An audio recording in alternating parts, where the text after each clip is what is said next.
The meeting has been dragging for 20 minutes. People are speaking carefully. Half-finished thoughts, sentences that trail off while someone searches for the right word. Then one person leans forward. They speak clearly. No hesitation. No maybe. No, I'm not sure. This is the problem, they say. And this is what we need to do. Heads start to nod around the table. Someone types notes. Another person says, that actually makes a lot of sense.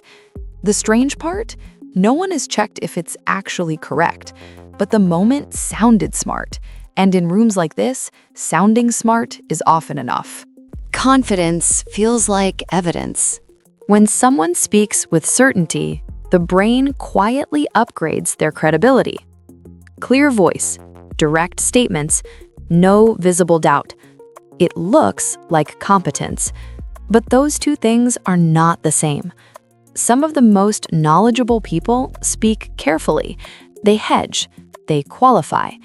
Meanwhile, people who understand very little often speak with perfect certainty. So the puzzle is simple. Why does the brain treat confidence as proof of intelligence? And why does that mistake shape so many conversations? It starts with a shortcut. Your brain constantly has to judge whether someone knows what they're talking about. But verifying knowledge is slow. It requires evidence, time, and attention. Confidence is fast, so the brain uses a simple rule.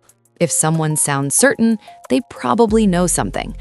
This shortcut is called the confidence heuristic. Instead of evaluating the information itself, the brain evaluates the delivery.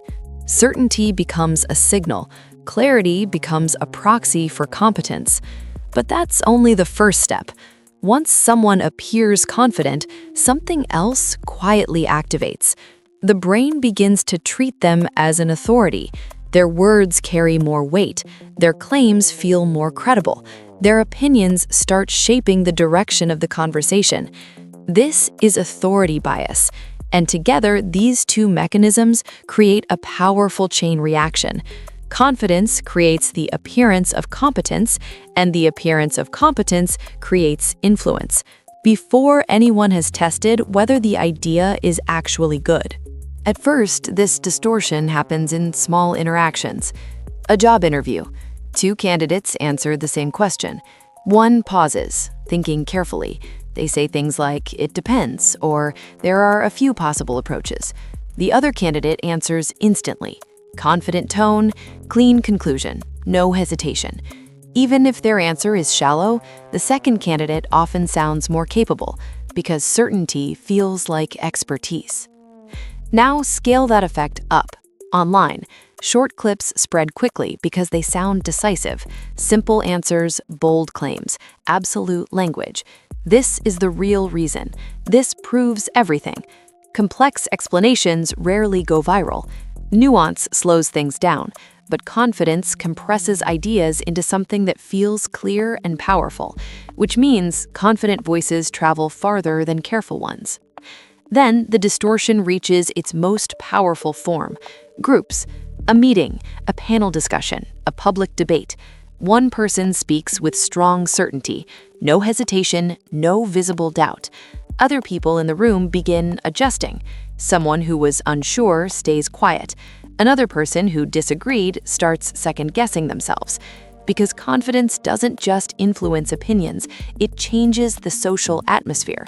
The room begins to move around the most certain voice.